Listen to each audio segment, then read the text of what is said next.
Hello everyone, actually in today's first video. So we're going to have a look at the summer of 2018 for today's first video. It may seem very early to be doing this, and the full proper sort of summer updates will actually get underway in March. So this is just us begin to think a little bit about the summer and get the summer 2018 updates page created and have something to put on it at GWV. But the full sort of summer updates actually begin in a couple of months' time. So it's just sort of get yourself ready, if you like, for the fact that in a couple of months' time we will be starting to think a little bit about the summer.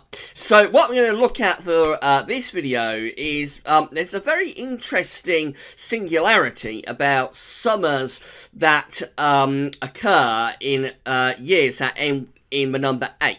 So, for example, this summer is going to be 2018. And, of course, before that we had 2008, and then 1998, 1988, and so on.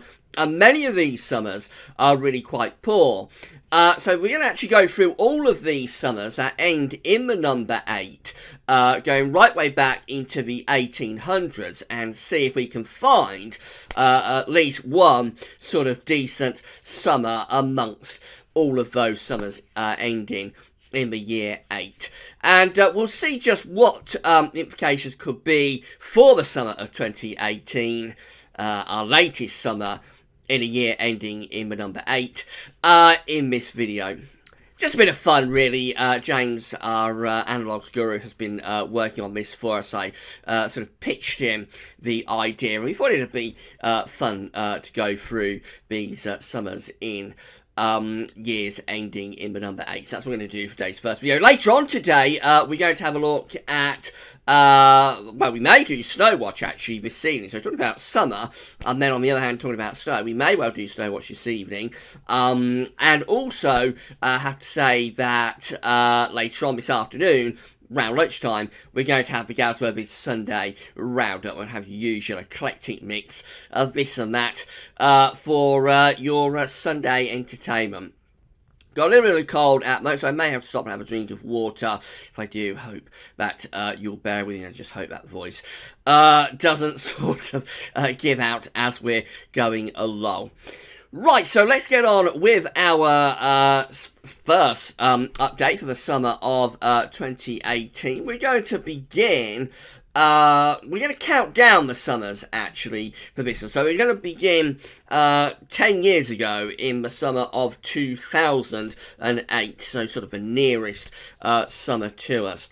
So this is how the reanalysis in terms of 500 millibar height anomaly for the summer of 2008 looks. Now, this was a very unsettled summer. You have to say with this, just to talk you through this, we're looking at the height anomalies, but what you have to keep in mind is that some of these summers aren't necessarily going to be desperately cold, because if you have an unsettled summer, and this became apparent in 2008. You have an unsettled summer, you're going to have a lot of cloud, and you're going to have a lot of rain.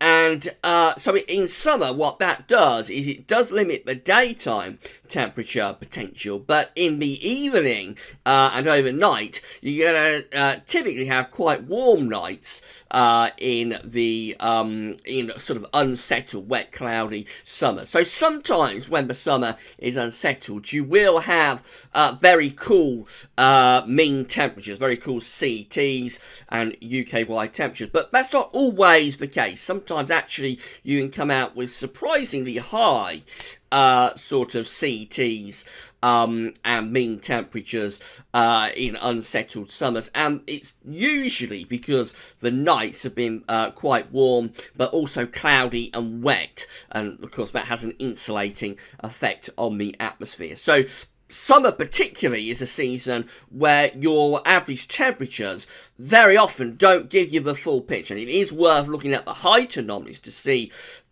whether the summer is actually a decent one from a pressure and height sort of perspective or not, because it's all very well having the temperature holding up at around sort of 15 degrees at night. That's fine, but it's no good if it's pouring with rain both day and night and overcast and just washes out your day, because you don't want that at all in the summer. So really, precipitation, I think, is a more useful sort of guide to go by, where you've had a decent summer, and also the heights, and it's a little bit less so for the temperatures.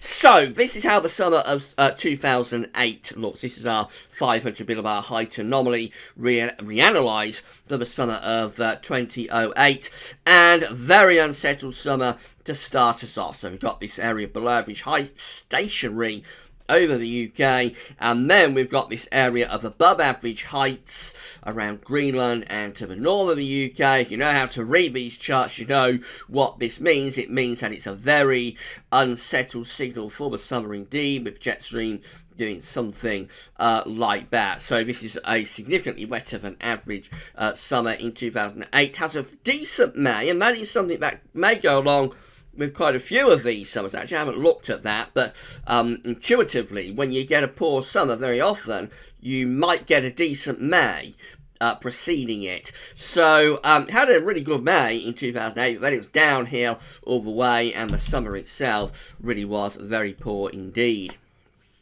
Then we go through to the summer of 1998, 20 years ago now, the summer of 1998. And this one, another pretty cool and unsettled summer as well. Probably not as bad as some of the summers that you're going to see within this reanalysis, but nevertheless, it's the same sort of thing. Above average heights to the north and also extending out to west. We do block out the Atlantic with this summer to some degree, so it isn't overly wet. We have the trough centred more to our east. It's just a rather cool, rather nondescript sort of summer in 1998. Certainly wasn't a particularly good summer, couldn't say that, but probably not as bad as some of the summers that you're going to see in America. I think July 1998 was a particularly poor month. Did have a little bit of a heat wave in early August, but overall it was a pretty dodgy summer. However, not as bad as our next summer in a year ending in 8. So we come to the summer of 1988, and this one is just an absolutely atrocious summer. It's one of the worst summers of the 20th century, actually, with this area of below average pressure around and to the west of the UK, very active Atlantic. The jet stream is unusually far south as well through this summer. It's an awful summer, particularly in July. July 1988 was a particularly appalling month, really. We have done a historic video looking at the 1980 summers, and we included summer of 1988 in that. Was a dreadful summer in 1988. And the next one is 1978, and that's another very, very poor summer indeed. So the summer of 1978 reanalyzed looks like this.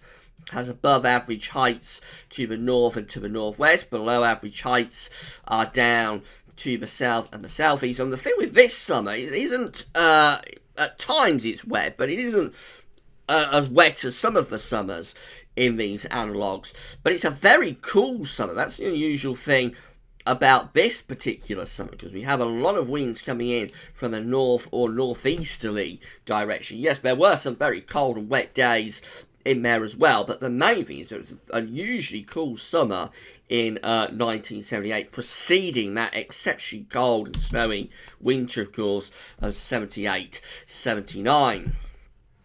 Then we go through to 1968. Now, this one looks a little bit better from a height anomaly perspective. It wasn't anything to write home about. It does have this weak area of above average heights to our north and northeast. And I assume we bring in a lot of easterly influences with this summer. So it is another cool summer, though. Maybe, again, not as wet as some of the summers that we have within our analogues package for years that end in the number 8, but the summer of 1968, nevertheless, is another pretty poor summer, and again, very cool temperatures are very common during the summer of 1968. And then we go to another atrocious summer. This one is 1958. And you see absolutely terrible 500 millibar height anomaly. That almost stationary trough of below average heights is over the UK and in the Atlantic. We've got a blocking signal up here. That's never a good sign, or very rarely is a blocking signal a good sign in summer, because typically what will happen is what is happening here. You'll get the jet stream and the troughs of low pressure riding underneath that blocking feature. So this is a very wet, very cool, very unsettled summer in the year of 1958. So far we haven't seen anything decent in terms of summers in years ending in the number 8. What about our next summer, which we are going to have to try and find? It should be the summer of 1948.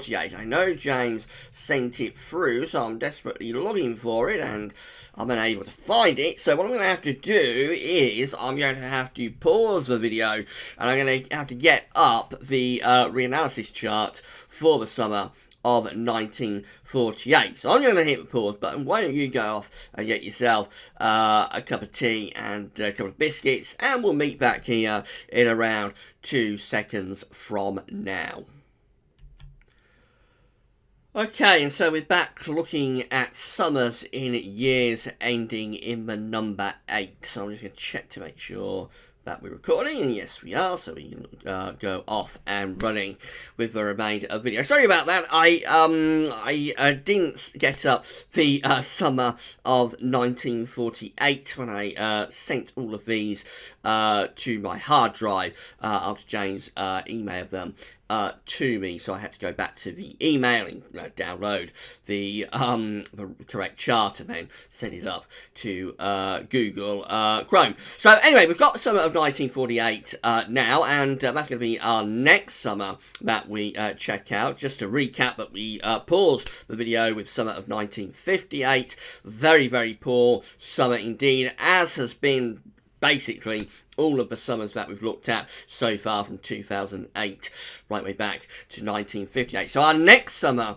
to check out is summer of 1948, and this is it. And if you want a very bad chart, height anomaly chart for the summer, I mean, this is pretty much about as bad as it gets. This is summer of 1948, and another atrocious summer in a year ending in the number 8. So this one again has this big trough of below average heights over UK and much of Northern Europe. There's the blocking signature up around Greenland, and so the jet stream, it's a southerly tracking jet stream riding underneath that blocking.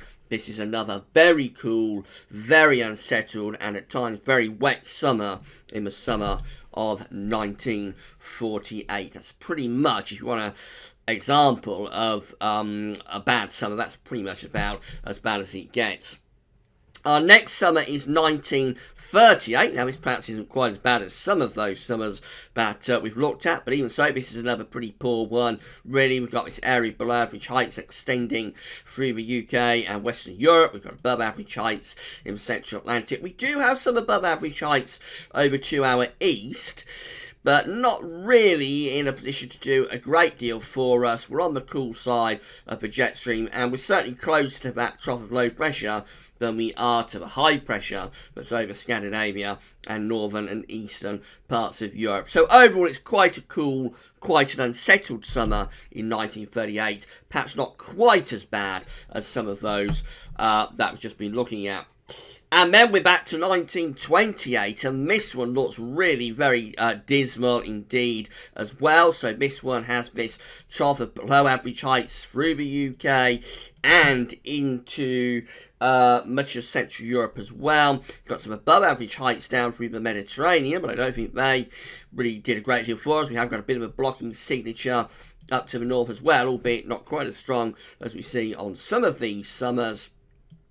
overall, just another very cool, very unsettled, very poor summer from the summer of 1928. Now, we're going to be going back 100 years to our next summer, which is the summer of 1918. So we've had now 100 years, a century worth of summers in years ending in the number 8.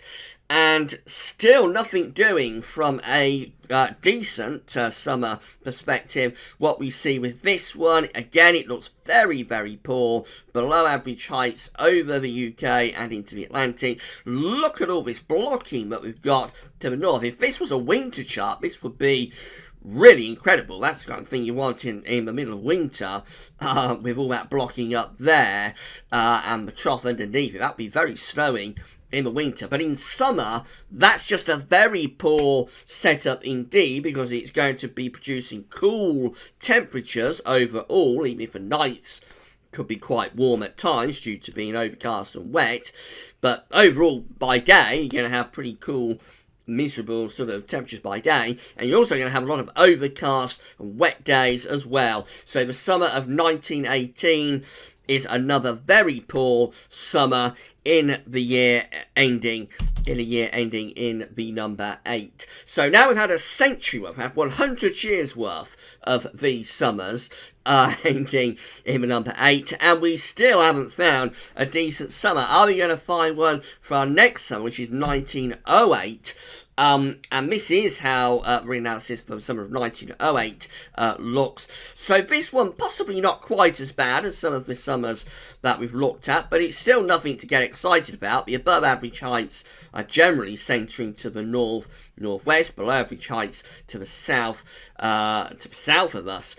So quite an unusual pattern really for summer, because it implies that Mediterranean must have very unsettled summer in 1908, and overall the winds are going to be coming in like that, so perhaps similar in some ways to 1968 and 1978, in that you would expect quite a lot of cool, sort of northerly, easterly type influences, and even if the days aren't overly wet, it's probably not one of the wettest of the summers that we've looked at. Overall, this is another pretty poor summer, really, in 1908, and probably quite cool as well.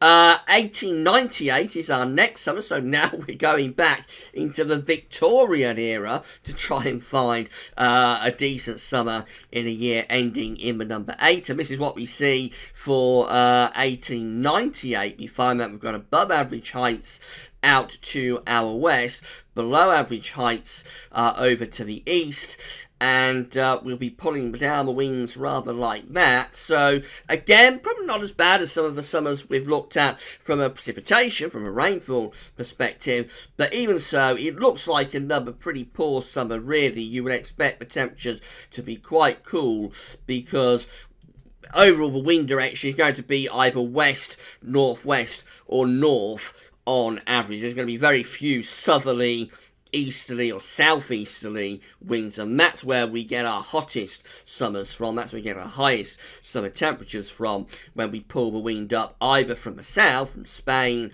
or we bring it up from off the continent in a southeasterly, or we can sometimes get a very warm summer if we bring in easterly winds, as long as there's no northerly tilt. So that's a bit wrong. If you have an easterly summer, you want the wind to be coming directly from the east, so some sort of Germany, and then it can be quite hot. Southeasterly, again, that can be hot, and obviously southerly will be a hot summer direction. But anything that involves the north is going to have an element of cool weather to it, so whether that's east, northeasterly, or northwesterly, such as we would see here, or even westerly in summer is going to be quite cool. So that's another cool looking summer there in the summer of 1898. 1888, so now we're going back 120 years, I think, maybe even further than that, and what we find with the summer of 1888 is that, again, it looks very poor. Above average heights to our north, to the northeast. Below average heights, let's change the colour, below average heights are to the south with that trough, and again it looks a very poor summer indeed in the summer of 1888. We expect it would be quite wet and quite cool as well.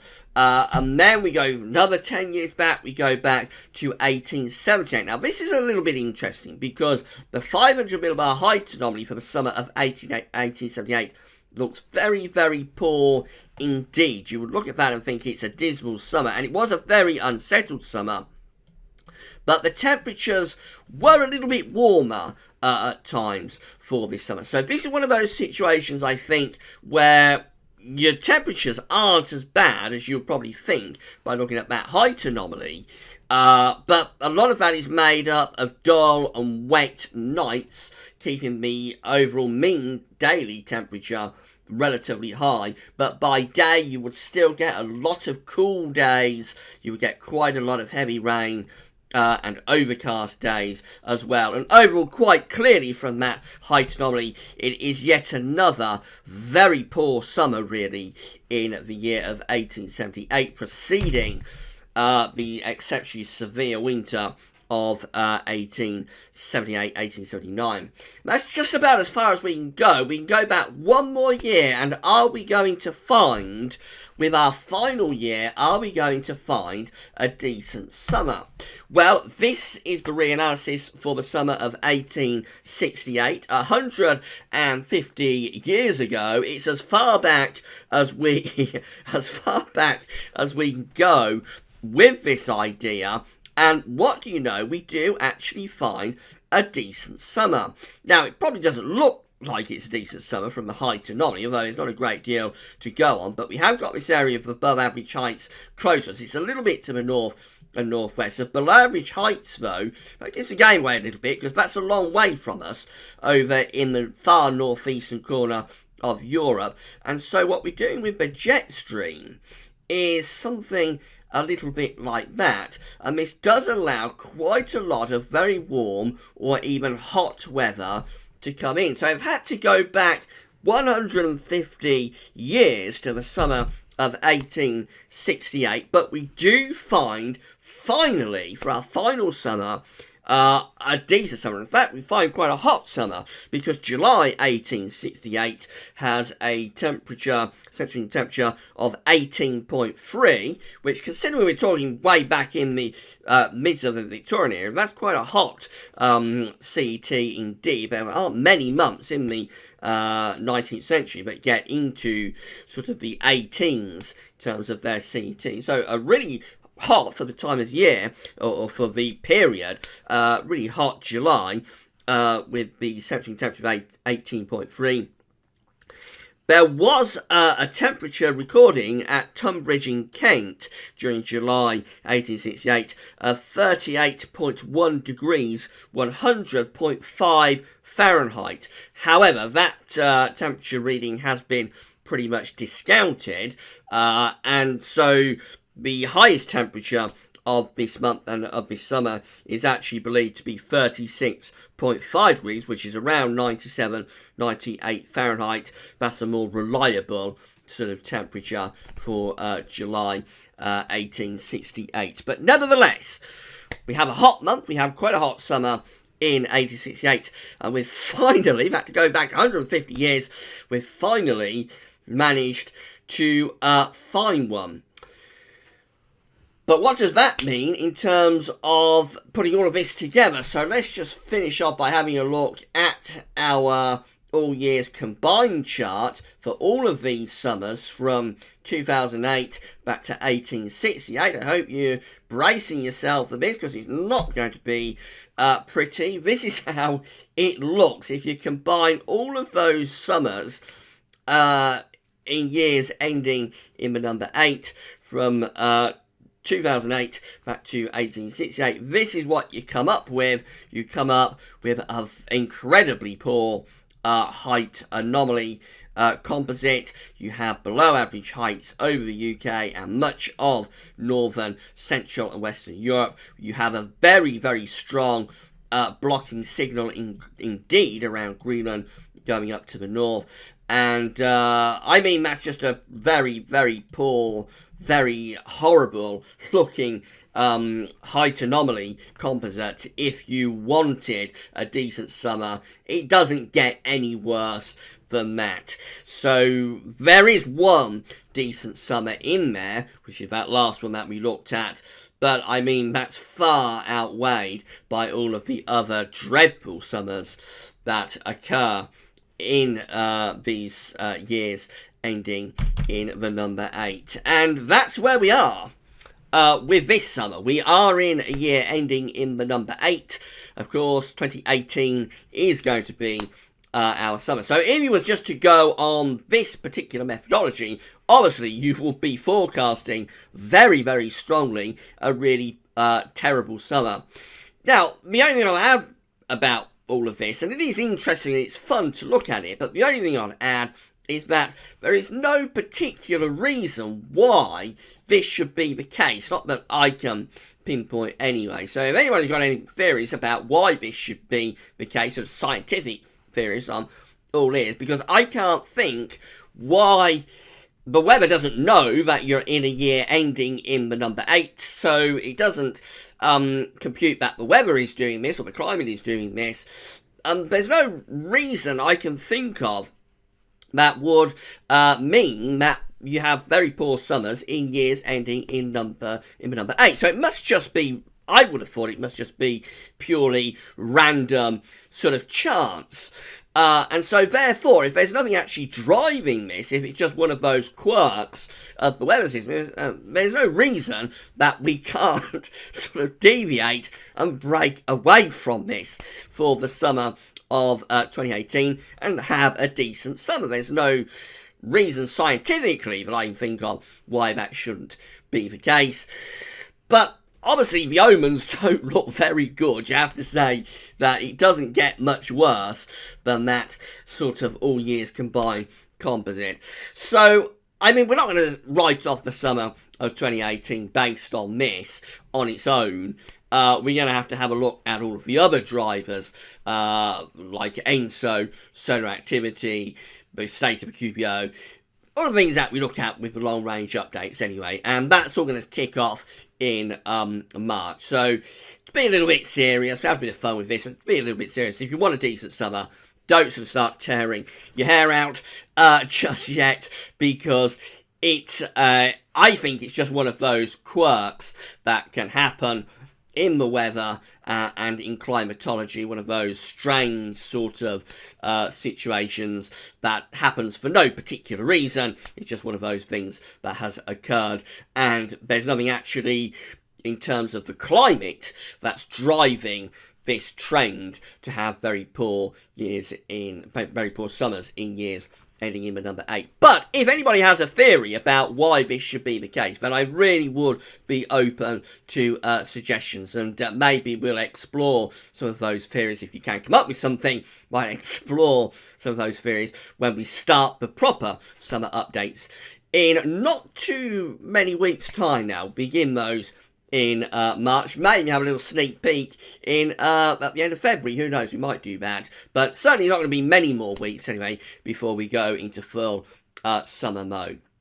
Anyway, this video will be placed on the summer 2018 updates and broadcast page with a written summary as well later on today, so you'll be able to come back and watch the video when you want, and you'll be able to read that written report. That gets the summer 2018 updates and forecast page off and running as well, and then it all really cranks up in March. Next week we're going to have some information on the spring, because that really is the season that we should now be concentrating on from a long range perspective. So spring, we're going to have some spring analogues for you next week, and then the following week I think we're doing the second seasonal model roundup for the spring, I should say, as well. Right, the throat held out, so I'm grateful for that. Later on today, we're going to have the Sunday roundup. There may or may not be a snow watch this evening, so we'll have more about that in the Sunday roundup. That will be coming up for you on the homepage sometime around or just after lunchtime. But that's all for now, and thanks for watching.